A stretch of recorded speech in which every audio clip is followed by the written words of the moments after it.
Guys, ഈ സീസണിലെ Indian super ലീഗിന്റെ ലീഗ് ഘട്ടം അവസാനിക്കുമ്പോൾ കേരള ബ്ലാസ്റ്റേഴ്സ് എവിടെയാണ് ഫിനിഷ് ചെയ്തതെന്നുള്ളത് എടുത്ത് പറയേണ്ട ഒരു ആവശ്യകത ഇല്ലല്ലോ. പക്ഷേ ഒരു കാര്യത്തിൽ ബ്ലാസ്റ്റേഴ്സിന് ഒന്നാമതായിട്ട് എത്താൻ സാധിച്ചു, മറ്റൊന്നുമല്ല. Under-23 പ്ലേയേഴ്സിന് ദി മോസ്റ്റ് മിനിറ്റ്സ് കളിപ്പിച്ച ക്ലബ്ബ് ഏതാണെന്ന് ചോദിച്ചു കഴിഞ്ഞാൽ അതിൻ്റെ ഉത്തരം കേരള ബ്ലാസ്റ്റേഴ്സ് ആണ് എന്നുള്ളതാണ്. 7621 മിനിറ്റ്സാണ് ബ്ലാസ്റ്റേഴ്സിന് വേണ്ടിയിട്ട് Under-23 പ്ലേയേഴ്സ് കളിച്ചത് എന്നുള്ളതാണ്. യൂത്ത് ഡെവലപ്മെൻ്റ് എന്ന് പറയുന്നത് ഒരു ബ്ലാസ്റ്റേഴ്സിൻ്റെ മുദ്രാവാക്യമാണല്ലോ. സോ ഈ സാഹചര്യത്തിൽ നമുക്ക് മറ്റ് ചില കാര്യങ്ങൾ കൂടി പരിശോധിക്കേണ്ടതുണ്ട്. ഇപ്പോൾ ഈ ഒരു ലിസ്റ്റിൽ രണ്ടാമത് നിൽക്കുന്ന ടീം പഞ്ചാബ് FC ആണ്, 7522 മിനിറ്റ്. അതിനുശേഷം ഹൈദരാബാദ് FC ആണ് 6810 മിനിറ്റ്. പിന്നെ ചെന്നൈയിൻ FC, ഈസ്റ്റ് ബംഗാൾ, അങ്ങനെ പോകുന്നു. സോ ഈ ആദ്യ 5 സ്ഥാനത്തുള്ള ഒരു ക്ലബ്ബും, അതായത് Under-23 പ്ലേയേഴ്സിനെ കൂടുതലായിട്ട് മിനിറ്റ്സ് കൊടുത്തിട്ടുള്ള ഒരു ക്ലബ്ബും പ്ലേ ഓഫിൽ പോലും എത്തിയിട്ടില്ല എന്നുള്ളതാണ് ഈ കണക്കിൻ്റെ ഏറ്റവും വലിയൊരു പ്രത്യേകത എന്ന് പറയുന്നത്. എന്നാൽ നമുക്കിനി തിരിച്ചു നോക്കാം. അതായത് ഈ ഒരു കാര്യത്തിൽ, മിനിറ്റ്സ് കൊടുക്കുന്ന കാര്യത്തിൽ ഏറ്റവും താഴെ നിൽക്കുന്ന ടീം ഏതാണ് എന്ന കാര്യം ഒന്ന് പരിശോധിക്കുന്ന സമയത്ത് മോഹൻ ബഗാനാണ് 13ാം സ്ഥാനത്ത് നിൽക്കുന്നത്. 1854 മിനിറ്റ്സ് മാത്രമേ അവരുടെ Under-23 പ്ലേയേഴ്സ് കളിച്ചിട്ടുള്ളൂ. പക്ഷേ ഈ സീസണിൽ ഏറ്റവും കൂടുതൽ പോയിന്റ് നേടിയിട്ടുള്ള ടീം എന്ന് പറയുന്നത് മോഹൻ ബഗാനാണ് എന്നുള്ളതാണ്. അതിന് തൊട്ട് മുകളിൽ ബംഗളൂരു FC ഉണ്ട്. അവരും പ്ലേ ഓഫ് ഉറപ്പിച്ച ടീമാണ്, 3ാം സ്ഥാനത്തെത്തി. അതുപോലെ ജംഷഡ്പൂർ FC അതിൻ്റെ തൊട്ട് മേലെ 11ാം സ്ഥാനത്താണ്. ഈ ഒരു കാര്യത്തിൽ അവരും പ്ലേ ഓഫ് ഉറപ്പിച്ചു, 5ാമതെത്തി.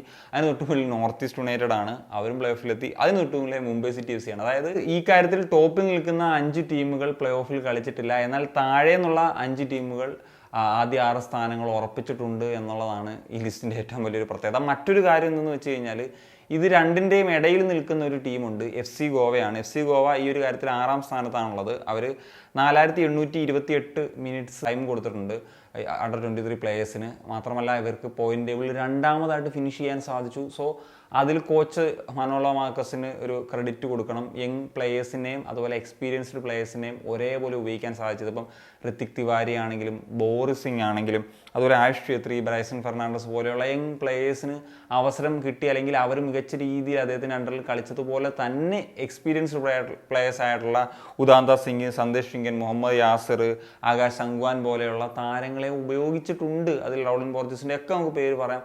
അങ്ങനെ ഉപയോഗിച്ചിട്ടുണ്ട്. അതിൻ്റെ ഒരു മിക്സ് വന്നതാണ് തീർച്ചയായിട്ടും അവർക്ക് ഒരു ഗുണകരമായിട്ട് മാറിയത് എന്നുള്ളതാണ്. സോ ഈ കണക്കുകൾ വളരെ ഇമ്പോർട്ടൻ്റ് ആണ്. ഇപ്പോൾ യൂത്ത് പ്ലേയേഴ്സിന് അവസരം കൊടുക്കുക എന്ന് പറഞ്ഞാൽ അവരുടെ ഭാവിക്കൊക്കെ നല്ല കാര്യമായിരിക്കാം. പക്ഷേ ഈ റിസൾട്ടുകൾ, പോയിന്റ് നേടുന്നൊരു ഫാക്ടർ എന്ന് പറഞ്ഞു കഴിഞ്ഞാൽ ഇതിൻ്റെ ഒരു മിക്സ് വരുന്നൊരു സമയത്താണ്. ഒന്നുകിൽ മോഹൻ ബഗാനെ പോലെ ഏറ്റവും പ്രൂവ്ഡ് ആയിട്ടുള്ള ഇന്ത്യൻ പ്ലേയേഴ്സിനെ ചൂസ് ചെയ്തിട്ട് ഈ രീതിയിൽ പോവുക, അല്ലെങ്കിൽ ഇപ്പോൾ FC ഗോവ ചെയ്ത് കണ്ടില്ലേ, യങ് പ്ലേയേഴ്സിന് അവസരവും കൊടുത്തിട്ടുണ്ട്, എക്സ്പീരിയൻസ്ഡ് പ്ലേയേഴ്സും ഉണ്ട്, നല്ല വിദേശ താരങ്ങളും ഉണ്ട്, നല്ലൊരു കോച്ചുണ്ട്. ഇതിൻ്റെ ഒരു സംയോജനം നടന്ന സമയത്താണ് അവർക്കൊരു ബെറ്റർ ആയിട്ടുള്ള രീതിയിൽ ഫിനിഷ് ചെയ്യാനായിട്ട് സാധിച്ചത്. ഇപ്പോൾ യൂത്ത് പ്ലേയേഴ്സിന് അവസരം കിട്ടുന്നത് കൊണ്ട് ക്ലബിന് റിസൾട്ടിൽ വളരെ കാര്യമായിട്ട് ഒരു ഗുണം. ഇപ്പം കോറു സിംഗ് ഒക്കെ ആണെങ്കിൽ ഒരു വളരെ യങ് പ്ലെയർ ആണ്. പക്ഷേ അദ്ദേഹം ഏതൊരു പ്ലെയറെക്കാളിലും ആ ഒരു പൊസിഷനിൽ, അല്ലെങ്കിൽ ISL തന്നെ one of the top player ആണ്. ആ ഒരു പൊസിഷനിൽ അദ്ദേഹം ഡിസേർവ് ചെയ്യുന്നു എന്നുള്ളതാണ്. അതല്ലാണ്ട് യങ് പ്ലേയേഴ്സിന് അവസരം കൊടുക്കാൻ വേണ്ടി കളിപ്പിക്കുന്നത് കൊണ്ട് പ്രത്യേകിച്ച് അർത്ഥമില്ല. അങ്ങനെ കളിപ്പിക്കാനായിട്ട് ഇത് ജൂനിയർ ലെവലിലുള്ള ടീമിൻ്റെ മത്സരമല്ല, ഇന്ത്യൻ സൂപ്പർ ലീഗാണ്, രാജ്യത്തെ ടോപ്പ് ടയർ ആണ് എന്ന് പറയുന്നൊരു ഫാക്ടർ അവിടെ നിലനിൽക്കുന്നു എന്നുള്ളതാണ്. ഇപ്പോൾ യങ്സ്റ്റേഴ്സിൻ്റെ കാര്യം പറയുമ്പോൾ തന്നെ നമ്മുടെ സീനിയർ പ്ലേയേഴ്സിൻ്റെ ഇപ്പോൾ ഒരു മിക്സും ഒരു ഇമ്പോർട്ടൻ്റ് ആണെന്ന് പറഞ്ഞു. നമ്മുടെ ടീമിൽ ഏറ്റവും സീനിയർ ആയിട്ടുള്ള പ്ലേയേഴ്സ് എന്നൊക്കെ പറയാൻ പറ്റുന്ന ഇന്ത്യൻ താരങ്ങൾ ഇപ്പോൾ സന്ദീപ് സിംഗിൻ്റെ ഒക്കെ പേരായിരിക്കും നമുക്ക് പറയേണ്ടി വരുന്നത്. സോ അവരൊക്കെ എത്രത്തോളം ടീമിന് വേണ്ടി കോൺട്രിബ്യൂട്ട് ചെയ്യുന്നു എന്ന് ചോദിച്ചു കഴിഞ്ഞാൽ വീണ്ടും അതിലും പ്രശ്നങ്ങളൊക്കെ ഉണ്ട്. നിലവിൽ നമുക്കറിയാമല്ലോ, ഒരു നാഷണൽ ടീം പ്ലെയർ പോലും ഇല്ലാത്തൊരു ടീമാണ് കേരള ബ്ലാസ്റ്റേഴ്സ് എന്ന് പറയുന്നത്. അപ്പം അതാണ് ഞാൻ പറഞ്ഞത്, അങ്ങനെ പല ഫാക്ടേഴ്സ്, ഇന്ത്യൻ പ്ലേയേഴ്സിൻ്റെ പെർഫോമൻസ് കൂടി ഒരു ഫാക്ടറാണ്. ഗെയിം ടൈം അങ്ങനെ കിട്ടുന്നു എന്ന് പറഞ്ഞത് കൊണ്ട് പ്രത്യേകിച്ച് ഗുണമില്ല. ടീമിന് എപ്പോഴും പോയിന്റ്സ് കിട്ടുക, ഇപ്പം പ്ലേ ഓഫ് എങ്കിൽ പ്ലേ ഓഫ്, ട്രോഫി എങ്കിൽ ട്രോഫി, അതിലേക്ക് എത്താനായിട്ട് ചെയ്യേണ്ട കാര്യങ്ങൾ മറ്റു ചിലതാണ്. യൂത്ത് ഡെവലപ്മെൻ്റൊക്കെ ആവശ്യമാണ്, പ്ലേയേഴ്സിനെ ഡെവലപ്പ് ചെയ്തുകൊണ്ട് വരണം.